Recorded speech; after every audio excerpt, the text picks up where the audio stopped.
Alabama is a great example of this. Alabama's second largest employer is the University of Alabama.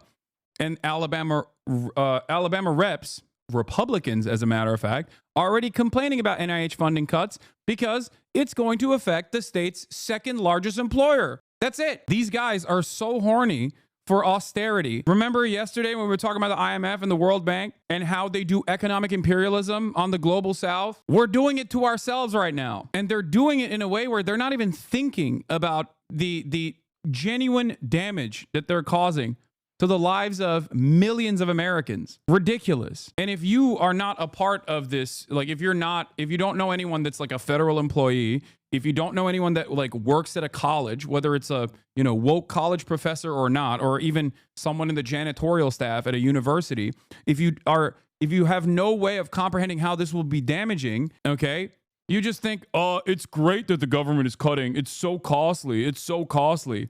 They could be spending it on good things. Okay, what are they going to be spending it on? What are the good things that they're going to be spending all of this additional freed up resources on?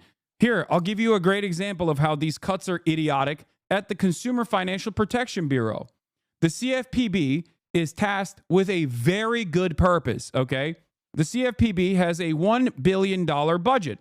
They haven't even used the entirety of their budget. They've only used like a quarter of $1 billion so far. I think they still have $700 million in the tank, okay?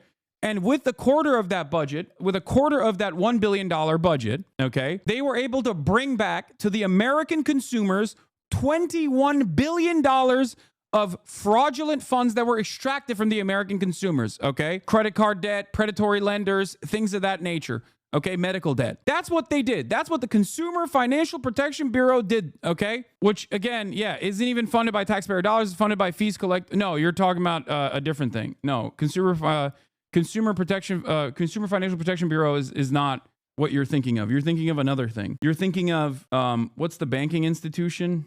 The one that, what do you call it? The one that FDIC is what you're talking about when you say it's funded by the banks. The FDIC is funded by the banks, which is ironic because, again, the FDIC also plays a very important role. They are funded by bank fees. The FDIC, if you remember, played a pretty formative role when Silicon Valley was falling apart and there was a lot of fear. There was a bank run taking place, if you remember. I saw a post by that fucking dipshit Jason, whatever his, what's his face, recently, where he was like talking about how we need to gut the federal government by 10% and let people die. And then I saw someone quote retweeting him about how he was immediately begging the FDIC to save the Silicon Valley banks. No, not Jason, whatever his name is. I don't know what his, Calacanis, this dumbass. Oh, here. Well, that's not what I was looking for, but until we balance the budget, I'm literally randomly cutting everything by 10 to 35% and seeing what happens. Okay? That's what he said. At least on this scenario, we live to fight another day. By the way, this is what happens when individuals who go broke, credit cards turn off, and Netflix get paused. Okay? So, he's talking about this as a Silicon Valley loser, celebrating like the CFPB getting taken out and stuff like that. Meanwhile, when the bank run was taking place in Silicon Valley a couple years ago, he was begging the FDIC to instantly take action, okay? You should be absolutely terrified right now. That is a proper reaction to a bank run and contagion. POTUS, Secretary Yellen must get on TV tomorrow and guarantee all deposits up to $10 million or this will spiral into chaos. Second and third order effects reporting for duty. They got to bail SVB out if a white knight/queen doesn't show up this weekend. Yeah, you remember Big Daddy federal government when you're facing down the barrel of a bank run. Okay, that's when you remember Big Daddy federal government. It is ridiculous. These guys are such douchebags and so immoral, so incompetent, so stupid. No morality, no consistency in their arguments whatsoever. Okay, just understand this. I hope everyone here is at least like to a certain degree aware of the things that I'm talking about. Okay, I can dive a little bit further into this to explain to you. Like, it's a little complicated. I understand. Do you know what the FDIC is, for example, chatters?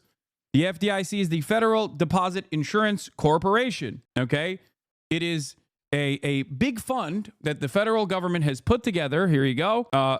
So that they have deposit insurance for depositors in American commercial banks and saving banks.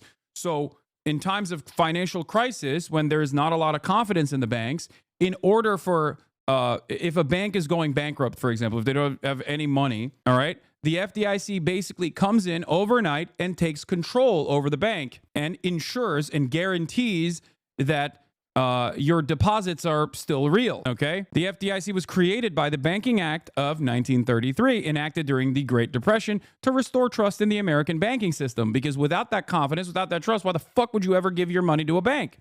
More than 1/3 of banks failed in the years before the FDIC's creation, okay?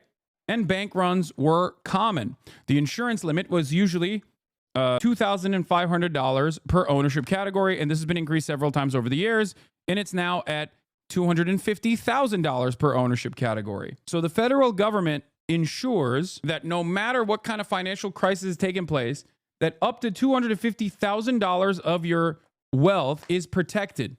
Okay. Now, this is one of the many different ways in which the American government, the federal government, is protecting consumers in an invisible way that you don't even think about. Okay. This is good governance. This is good government.